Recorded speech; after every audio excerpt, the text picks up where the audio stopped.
Hello, happy new week. It's actually Sunday.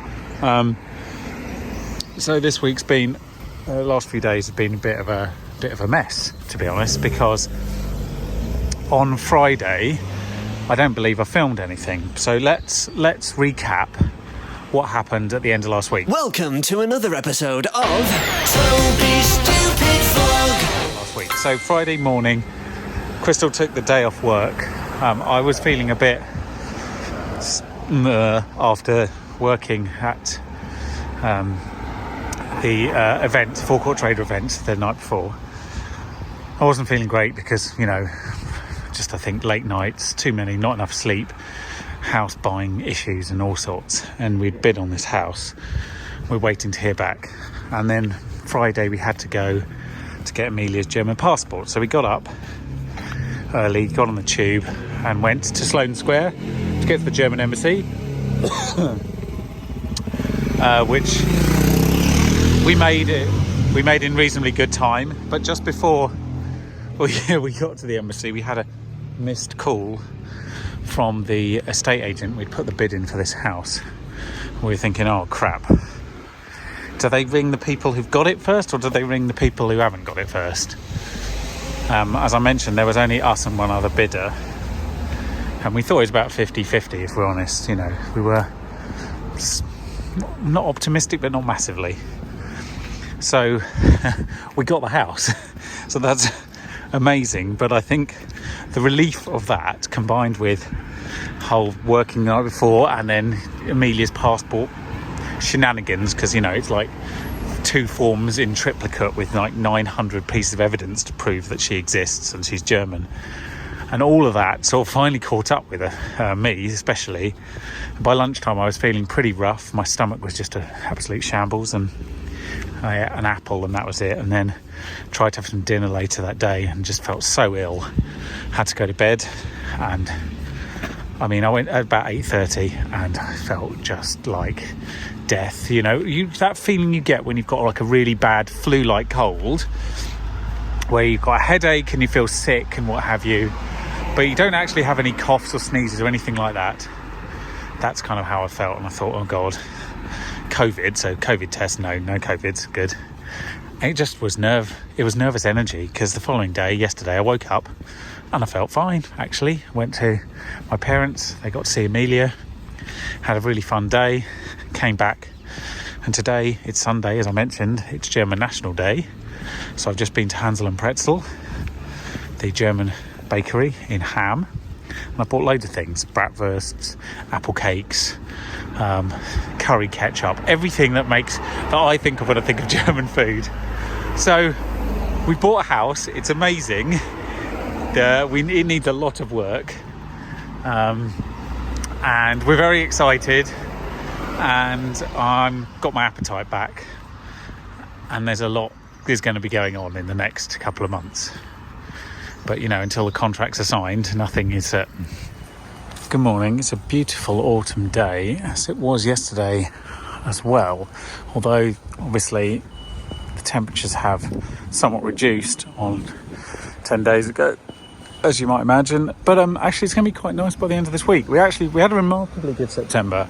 We're in for, so far, a very good first half of August, notwithstanding the occasional downpour here and there. So here's hoping the weather around Amelia's birthday is not terrible and we might be able to be outside for a bit.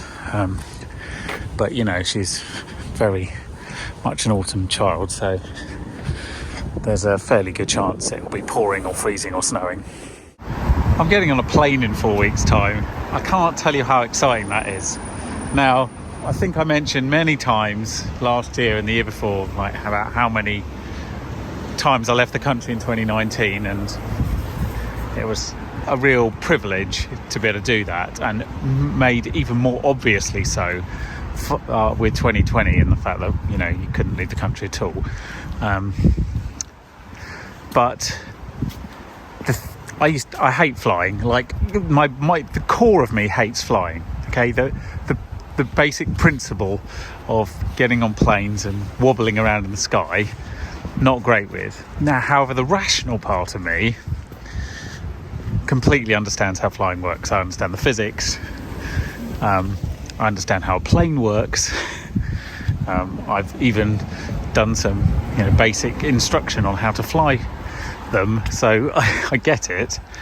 And as I get older, actually, I've been able to turn a sort of nervousness around flying into an excitement that I didn't have before, and it's taken a lot of flights to do that. And the fact that I haven't been on a plane since September 2019, it will be 2 years and nearly 2 months, so 26 months since, is one of, if not the longest stretch in my life where I haven't been on a plane at all. So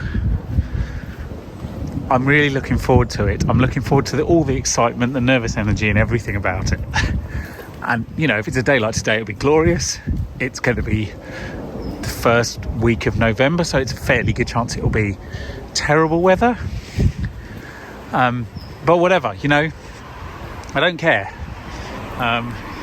It's going to be great, and I'm leaving the country, and I'm very excited about that. Even though it's for work, it's still going to be brilliant. So every time I see a plane go over now, it feels more real. They no longer feel like just sort of a strange anachronism of things I once used to do.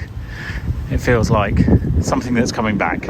I am obviously acutely aware of the climate impact of flying, and were there an alternative solution to being able to travel to other countries, I would take it. So what I do in the meantime is I offset my journeys as best I can, and I don't fly unnecessarily.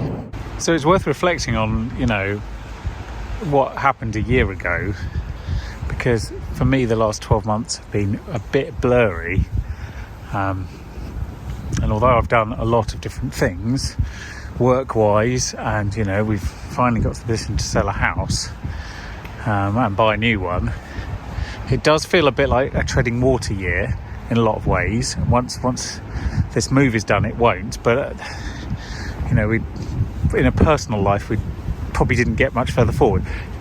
Raised a 2-year-old, sure, and she was at nursery for the majority of that 12 months. But there are a lot of things I would have liked to have done that didn't happen because of COVID, which I would have done the previous year and they didn't happen for COVID. So it feels like 2 years off almost, or certainly 18 months. But the 15th of October last year is when the government realised that they'd completely squandered all the gains made in summer and had to impose the 3-tier system on the United Kingdom, which initially meant that we were in, I think, tier 2, which was fine. You could, pretty good freedoms, but not everything, limited access indoors. And then shortly thereafter we went into tier 3, and then they made rule of 6 indoors and out, and then come the 5th of November we were back into a lockdown again. So this time last year was when everything started feeling a bit sort of dismal again and dark, and it feels very different this year, and that's not to say that we're over it, because we certainly aren't. There's like 30,000 COVID cases a day in the UK at the moment. That is ridiculous. It could easily be reduced with just some sensible legislation around mask wearing and working from home encouragement and other such things. But anyway, it's very high, and we've still got 100 or so people dying a day. Is it a day? It's only a couple of hundred a week, I think it's probably fairer to say. So it's not good. It's just better than it was, because 90% of the eligible population have had a vaccine, and it's now been opened up to 12-year-olds onwards, and booster jabs for the more vulnerable groups have also been started and are well progressed. So we're in a much better state, but we could be in a better state still. The point is, this autumn feels more hopeful. Christmas feels like a real thing that will happen, and not a promise that was then scrapped. So although I'm always melancholy at this time of year because I'm not a fan of winter at all in this part of the world. We're too far north, it's too cold. I am much more optimistic about what this winter might bring in terms of fun things. So yeah, on a nice day like today you can certainly feel optimistic. It'll probably be a bit different tomorrow when it's raining, but you know, you've got to take the wins when they're there. This is the Guildhall, and this is Grocer Gold Awards, if that massive sign didn't give it away for you. It's an amazing, amazing building and an amazing venue. Always, like, you know, so much more glamorous than hotel lobbies and whatnot. It's quite spectacular, and the sound is actually up there. Incredible room.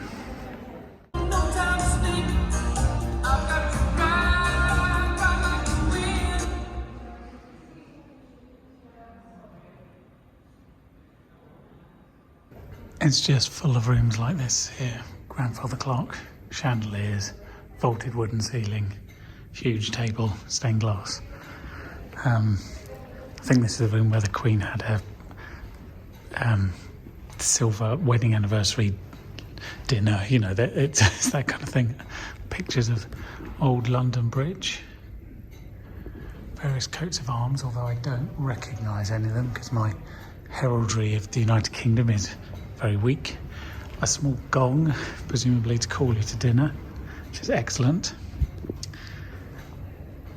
Yeah, and you know, ships and vases and silver plates.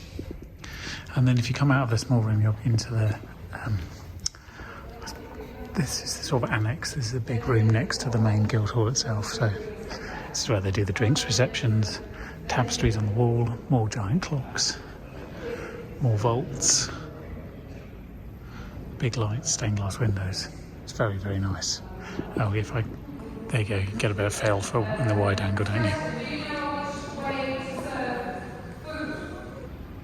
So this is kind of funny. These are some of the people who have tried here, but there's one here, which is, yes, Archbishop Cranmer. Now, this begs the question, is it worth being pardoned?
So then that was me just taking the scooter down to Richmond to do a bit of shopping. Today has been sort of well, there's been no work to be done today, which is good. So in lieu of that, I've just been started going through some of my stuff, working out what stuff I'm not going to take with us when we move. And it turns out I have a lot of clothes that I'm never going to wear again. So I had to try on every pair of trousers I owned, which is a ridiculous number, or it was, and get rid of 12 pairs. So that's pretty intense. And then also the same with the polo shirts and things, and I probably need to do the same with t-shirts as well in the future. But it's just to go through the cupboards that are overstuffed and bring them back down to a sort of normal level, and to put away summer clothes, like all the polo shirts I'm keeping, all the shorts I'm keeping and packing away, and they can all go into storage for the time being. And just a bit of sensible sort of, I think what the Americans would call paring down, but just sorting out really. And I think I'm going to try and do a bit more of that tomorrow morning. Tomorrow I've got a board meeting, which is not in person, so I will go up to my work for the evening and do my board meeting there, and then I'm doing some crowd screen and guest list check-in iPad-y things for the British Mortgage Awards. Yeah, that is exactly as exciting as it sounds. And then on Friday I get my flu jab. You know me, I love an inoculation. So hopefully the weather's quite nice at the moment. As you can see today, it's glorious, so might be able to do some fun things with Amelia, petrol notwithstanding. So that's the week as it's planned. It was a bit chaotic at the start. My fear is that next week is going to start much the same way. We're currently in the process of trying to cost up everything that we'll have to spend when we move in terms of improving the house.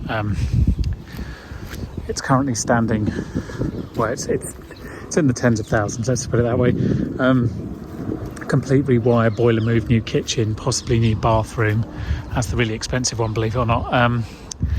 And we're going to do our own redecorating, and then new carpets throughout. So reasonably large job. And because the weather is so good, I've been making the most of wandering around Richmond and Kew, and whilst it's on my doorstep, get one last sort of flurry of activity when the sunny days are here.